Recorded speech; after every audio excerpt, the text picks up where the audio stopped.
Trump's talking about things like using the military on American citizens to make blue states behave and to round up immigrants and to police his enemies.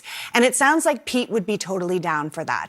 My husband comes from a military family. My father-in-law is a huge military hero. I have a lot of faith in our military. I have a lot of respect for our military. I have a lot of respect for Pete's service. But that's not how the military is supposed to be used. I don't want to be bringing back waterboarding. I don't want to be a country that tortures people, especially if we're the kind of country that's going to be using the military against our own citizens. Well, wait, this kind of thing concerns me. What do you mean use against our own citizens? I'm talking about sending... You said blue states behave. What do you mean? What are you talking about? I'm talking about sending the military into blue states to make them behave. Getting Gavin Newsom under control, getting J.P. Pritzker under control. What are you talking about? What do you mean, like sitting into the state capitol to commandeer the state government? I hope not, but he's definitely talked about that. I don't know why you're acting like you've never heard this before. Using the military to suppress, in the Black Lives Matter era, those protests in the street. Pete was there himself. I think it's disingenuous to act like we don't know what she's talking about, to act like he hasn't said this. We know what he said. We all heard him say it. And so that's what it is. The military is only as good as the people who are running it. Pete Hegseth has talked about putting things back in place that have not been policy for the United States because they're wrong. Yeah. And so we have to decide, are we going to do what's right, or are we going to do what Donald Trump wants us to do when we know that it's wrong? Can I just make sure I understand your position? That you believe Donald Trump is going to use the military to set up effectively like coups in state capitals of states that he didn't win? I think you're taking it a step or two. No, she said make blue states behave, and she also said round up immigrants. That's not true. Well, it's deport illegal immigrants. Scott, I think you're just being a little more precise about these attacks. No. I'm sorry. Hold on. I mean, look. I think you're right. Let's be precise. Trump has wanted to use the military to do things domestically that actually the military is not allowed to do. I think that's the point that she's making. Like what?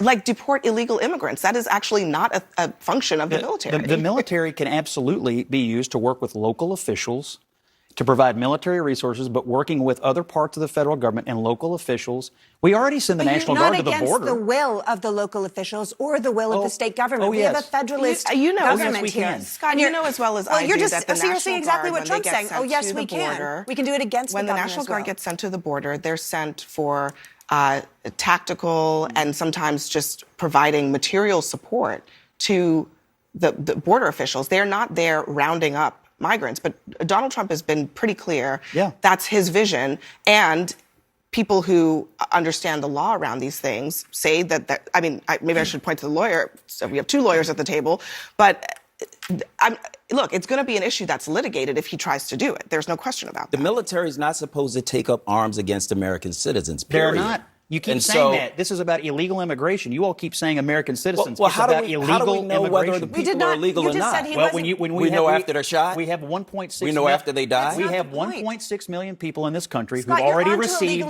deportation orders from courts. They are here illegally. No, it's always back to illegal immigration with people who support Donald Trump. It's always back to illegal immigration. But that's not the only thing that we're talking about here. We're talking about the American people. We're talking about taking up arms against them with a military that's supposed to be protecting them. This is not right.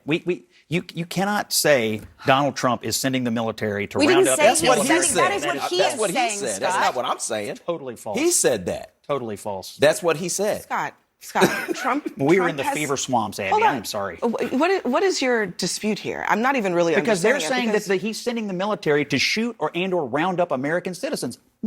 We did not say shoot. I think people, the issue. Scott. The issue. You said take. He just said take up arms. Scott, why are you acting like Trump Elliott here? I mean, look, I did say take up arms because when you send the army in, that's what they're there for. Elliott, let me just ask you a question here because I think this is partly what this is about.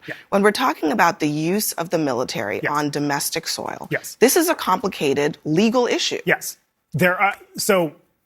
as a general rule, military cannot be used on domestic soil. Now, in the event, we're a president, as we'll see in South Korea, to declare martial law, then certainly there are circumstances where military force can be used on American soil. But no, and I think we can all agree that the military has no day-to-day role in American law enforcement or immigration enforcement. But I think. Can I ask yeah, you? The Insurrection Act, which Yeah. is what Donald Trump wanted to use on January 6th, what he's talked about using numerous times, the Insurrection Act, allows us to remove constitutional protections and use the military on our own citizens, correct? So I believe the president has made statements that suggest a willingness to use the Insurrection Act in the future. Yeah, I think we're going a little far afield here. I think we're giving Pete a bad rap. Like look, the guy's on television every day for 14 years.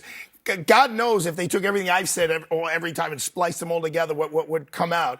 I don't think anyone's talking about, making blue states red. Look, I have no problem telling you. Let me tell you, my law office is on 5th Avenue and 45th Street.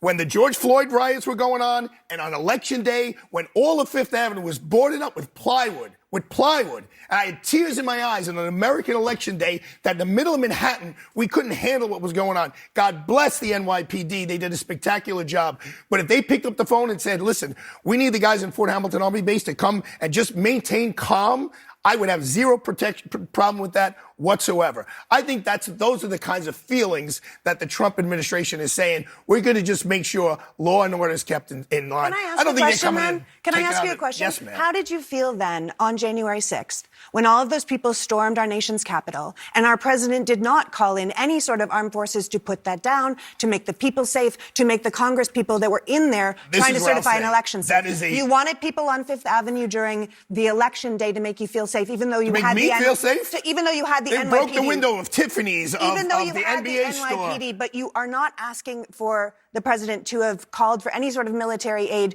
during something like January 6th. I will defer to the gentleman to your right who knows a lot more about this and what Pelosi's role was in that, what the Capitol Police role was in that. I'm just talking about the military. I don't know what if the military needed to be Pelosi. brought in that day, I would have been fine. Well, I want to ask a question. I would have no problem. You said you had tears in your eyes. Absolutely. During the George Floyd protest. Yeah. Did you have tears in your eyes on January 6th? Absolutely. Are you kidding me? Everybody was in my office. Like, look, oh yeah, absolutely. Yeah, 1,000%. And I think, 1,000%. Last word to you, Ellie. No, I think your point's well taken about bringing the military in, but just to clarify one thing, the NYPD can't just pick up the phone and call the military. No, the governor's involved, the mayor's involved. And it's a complicated federal state. Yes, I get it. Right. But it was close. It was scary. It was scary. There's no question. All right, guys. Speaking of Pete.